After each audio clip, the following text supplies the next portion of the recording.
How's it going, guys? My name is Maikya and welcome back to another video. In today's video we are going to be discussing the Pokemon Direct trailer. So basically, obviously we know that Sword and Shields was announced, so we already have that covered. I've already done my reaction to it, so now today I'm going to be doing a trailer breakdown for you guys. So basically what this will consist of is we'll be going through every single second of the video and analysing it, looking into it, seeing what we can kind of work out and going from there. And I'll probably link this to other content along the line. I've got a lot of things planned. I've already had a little look, so I kind of know what sort of thing Nintendo have put in there as kind of little hints and that sort of thing. So yeah, guys, let's try and get this video to, let's say, 10 likes. I think that's quite a good aim. So if we could get 10 likes, that'd be great. Be sure to comment what you guys thought at the end of the video, and be sure to subscribe for more videos like this. Anyway, let's just get straight into it. Right, so here we have it. So I'm just going to zip this to the front. So we've got the Nintendo Switch logo, obviously. So what we're going to do is we're going to be flicking through and just going backwards and forwards. So let's just have a look. So here we go. So first scene, we've got Route 1. We've got the bridge on the left and right. We've got the Pokemon Center down below. So this is before Route 1, and this is the first town. So this is sort of like, the Old Dale town, or, that sort of thing. So Sandgem Town, another one, is an example of this sort of town that is going to be, a second town in the game. So it's one of those sort of ones, possibly where the Professor lives. We don't really know yet, but I'll look into that more into the further on into the trailer. So we basically, from first glance, we've got these buildings here, which looks like shops. Obviously fields, mountains, some grass, that sort of thing. Some houses here, the Route 1 sign, and a Pokemon Center. So we'll carry on. So we see a bit more. That looks like a building, like a gym or a dojo or something of the similar variety. So it looks similar to like the fighting dojo from the Kanto games. Looks very similar to that. So actually, no, that's the train station. Let me just correct myself. That's the train station there. So that is a train. It looked like a building, but it's a train. That's the sort of train building we see on the map later on. And yeah, so we don't know where the train goes. We don't know where it goes, what it does, or, when we use it. Do we use it in the pre-game, the post-game, the middle of the game? We don't know. So we've got this nice little Tudor sort of styled house over on the right here, which looks very fancy with the little weather vane on top of it. So we go in. There's the weather vane. And here we can see a windmill in the background, very common in, English countryside. So that's a nice little touch. And we've also got a route below here, which I think is Route 2 or Route 3. Something of that variety. It's kind of going out of the town, out to the left or out to the right. So, yeah. So that's definitely some kind of route there. So we can see here. So it's spanning. So we got, what's nice is, I don't know if many people have noticed this, but we've got like some wild grass in this area just before this town. I believe that this is not the same town as the town we saw before, unless it is, and it's further down into the town. Could well be. And we see there a grass gym. That's what we're assuming, a grass stadium. And you can see the Pokemon Center there. Some houses, some rocks here and there. Over here we've got this sort of rock formation with a leap, like a little ledge. So that, I'm assuming, has an item behind it. There's just this whole area for catching mons in. Possibly this area too. There's all these fields. This is mostly just scenery, I think. But this region looks really interesting, right? Because when you think about it, this region doesn't look very similar to the others. It's very similar to Sun and Moon, I think, more so than other regions. But it's very much scenic stuff. And then the route's kind of woven in between. Like, for example, there's Route 1 leading to this town. And then this town kind of leads onwards. But then you kind of have scenery surrounding everywhere. So everything feels a bit more remote. I like it that way. I think it's nice. It adds to the game's effects. It adds to the game's gameplay and character. So, yeah. Right, let's carry on. We're already only 7 seconds in. We've covered quite a bit here. So we're panning around on this. So this, I believe, is the player's house. Now, the question is, I don't really know if it's in this town that we've just seen or whether it's further back in Route 1 leading on. But we see, obviously, a zoom into the house. I love the vibrancy of the colours here. I think they're brilliant. I really like that they've gone for the traditional English kind of garden cottage theme. Yeah, really, really nice touch. So we'll go into the house. Here we go. So we've got a TV, obviously. We've got a little sign here, the old Victorian style radiators. Now, our character has tartan, which is very Scottish, which is interesting. and a briefcase bag, which I find really weird. So I'm not really sure what that means for us or what that means for the gameplay, whether we use it as like a box for everything, similar to the Let's Go games, so we can access our Pokemon in there and all that sort of thing, or whether it's just the bag design they decided to go for today and, you know, for this game. So obviously we're putting it on. We've got a beanie, we've got this little like almost camper's outfit and all these little stickers on the wall and stuff on the bookshelves, but nothing really too much in detail here. Nothing is really given away here, so obviously we'll move on. So here we can see in details, there's not really anything going on in the shelves, nothing going really on with the character, a few zips and that sort of thing. So we can see our second character, our female protagonist. She has a tartan, not a tartan, but like a Scotch hat. You know, the Scots wear it quite a bit. It's got like the little pom-pom on the top.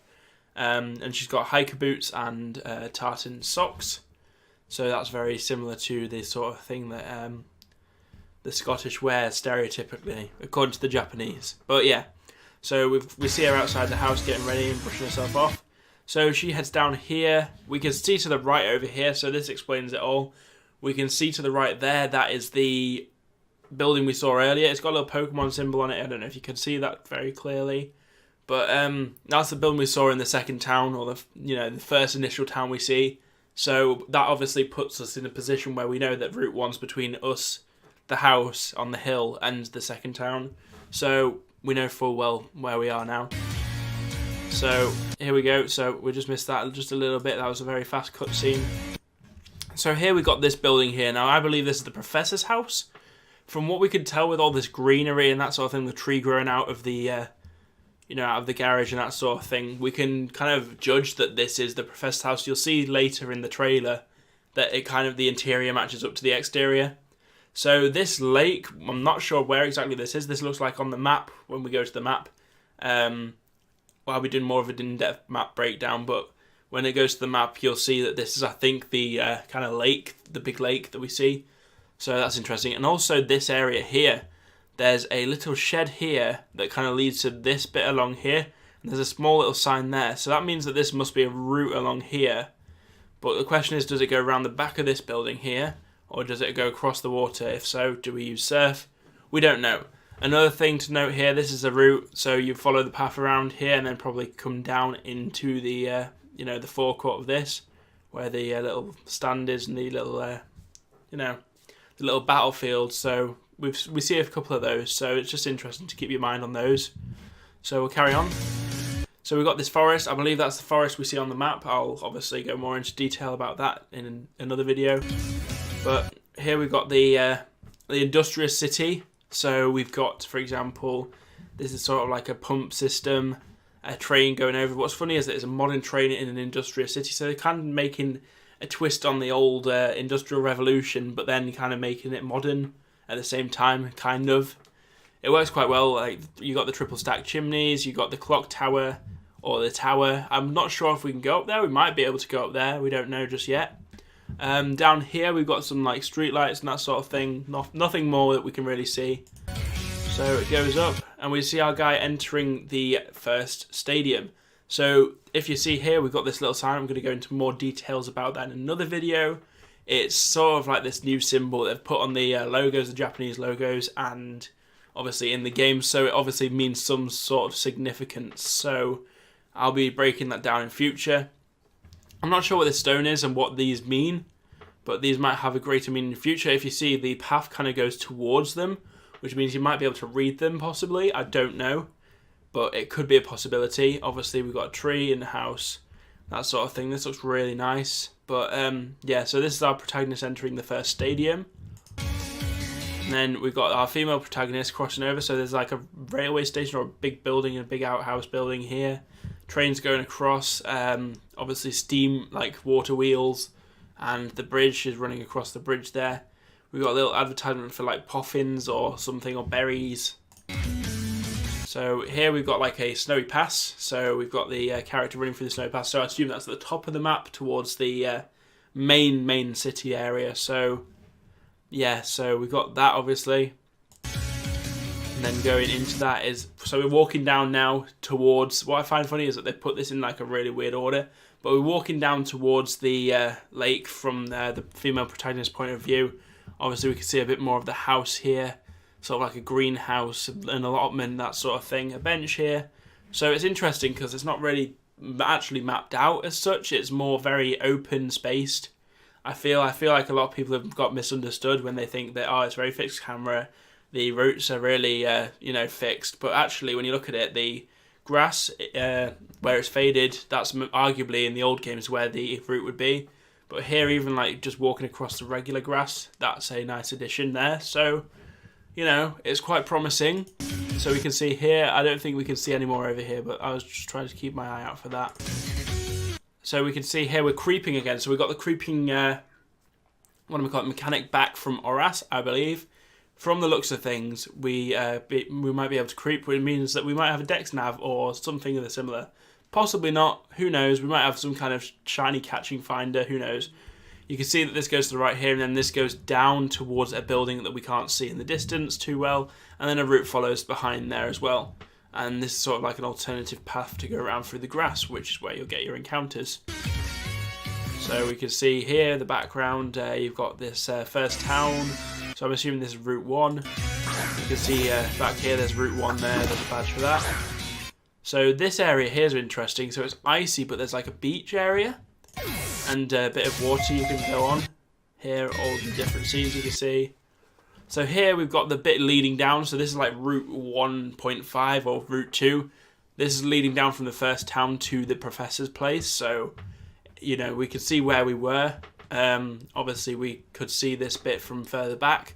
So we can see there's a trainer down here. There's a bit of wild grass. You can kind of go around if you want to avoid her. Or you can stick to the same area.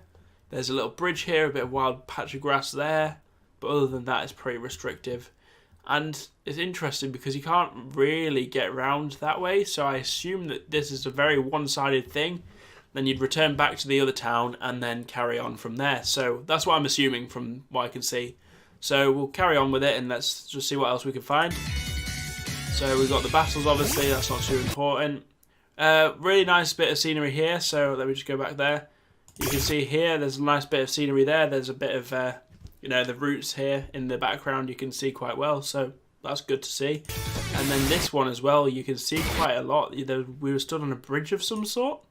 Let me go back to that. So you can see we're stood on a bridge of some sort, quite a wide bridge. So obviously you can battle trainers along that bridge. And yeah, it's interesting how it comes out of the forest or out of the wilds. There's a lot of wild areas, I believe, in this game from what I can see. So that's interesting to see. So we'll move on. This is in obviously the winter. This is a desert. So the desert looks really cool. Let me just go back. So as you can see here, I don't know if you can see that very well. There's a ladder on the left here, so that's quite interesting. So there's sort of like this ladder leading up to another level. So I believe this is the desert plain that you can head through. Quite open plan, quite open world. You can just kind of stroll through whatever.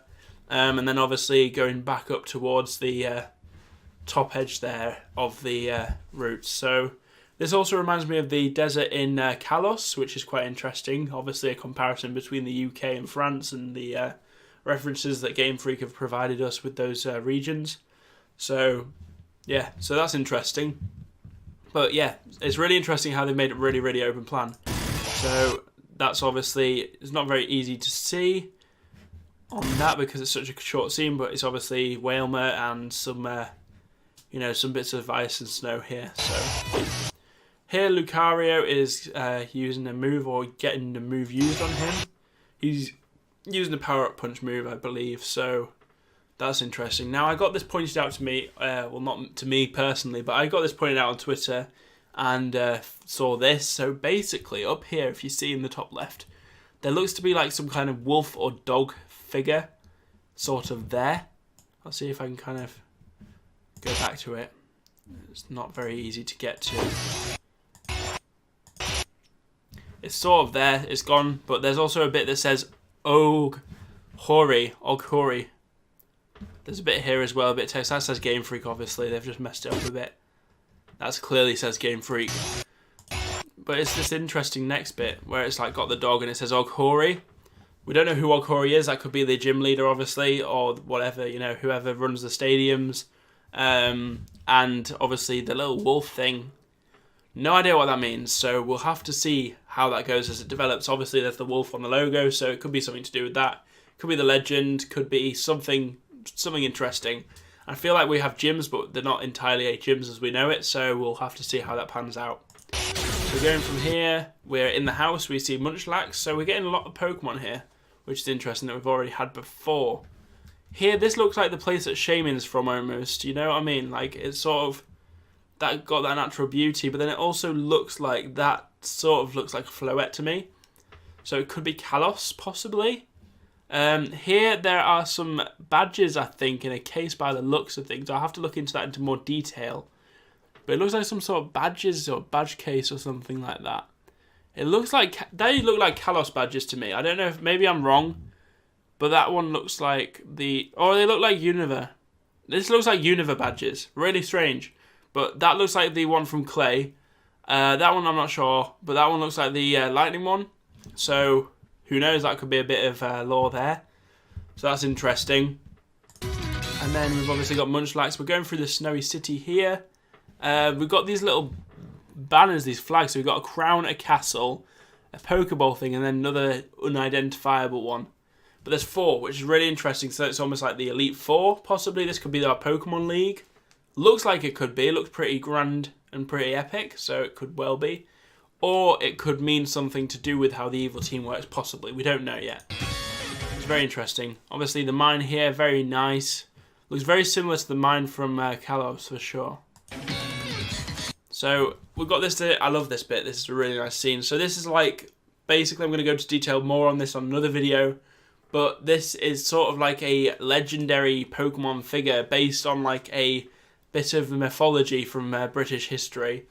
But what we can see is that it's obviously been left in the hill. So that obviously means something to the story in this game specifically, because they wouldn't put it there if it didn't mean something. So I'll be going into that with more detail, but obviously for now, we're going to leave it at that. The fields obviously around the area, like I said, more scenery, less gameplay, but more scenery, so it's nice. And we've got here, we've got a little pan round, so we can see those flags quite clearly now. I'll see if I can catch one of the other ones. I don't think we can catch it quite too well. No, we miss it, but we can see 2 of them anyway. So, you know, we can see what these kind of buildings are all about. And then obviously you've got the mine shaft there. And then you've got this place. So this is the professor's building for sure. You can tell because of the microscope, the little computer and things. And the stairs, that sort of thing. It's quite grand, quite nice. So I think this person, personally, the professor, will be focusing on plant environments or just Pokemon environments, habitats, that sort of thing. Because you can see here they're trying to grow plants with, you know, some fancy gear, some fancy tech. Yeah, so it's quite interesting seeing all these little details here and there. These little books, that sort of thing. Really, really interesting to see, you know, what they're doing with this kind of thing. I love the 3D effect on those books. But yeah, so we can tell that this is the building that we saw on the outside with the purple roof because it has all these plants and that sort of thing and the similar windows. So we can make that analogy anyway.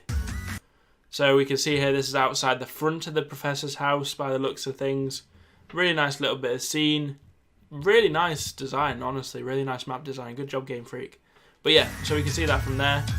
And then here we got a shoe, which is, you know, as it is. But that goes into this character here. He then has this logo as well, this like stadium logo. He's a regular character. Actually, that's our protagonist, our male protagonist. So he's walking out. He's got 227, which is a reference apparently to something to do with the first generation. But I'm not sure what that is 100%. It's like 27-2 or 22-7. But yeah, so it's reference to something along those lines. But he's wearing sports gear, which I find super weird. And obviously I'll cover that in another episode of this sort of breakdown series. But yeah, so he's got this kind of sports gear on going into a stadium, which I don't really understand because us Brits aren't the sportiest people. But, you know, we'll see what's going on with it. And we can see there, just slightly on the edge there, you can see that logo again in the stadium. So it's a really, really important part of the story, obviously. So obviously the cheers. And then it goes into this, into a next bit of cutscene. So this is more like non-actual game footage. It's like cutscenes, that sort of thing. So we can see that little tower again in clear detail. I'm not sure if you can go in it, like I said. But then we go down, we see like this little pump thing. You know, obviously doing industrial stuff. Steam releasing, so quite industrial again. Tri-stack chimneys, says it all really. Sets the mood. Our things are spinning. Then we see ourselves going past to a little rabbit running on the on these gears, which look like cling clang a little bit. So that's interesting. There's like a little weird smokestack chimney thing as well. And he's obviously running across. I'll talk about this in another video, but there's a theory to do with him and his evolution to do with this trailer. So I'll have to go back and revisit, obviously. But for now, we're just looking at it in detail and trying to see.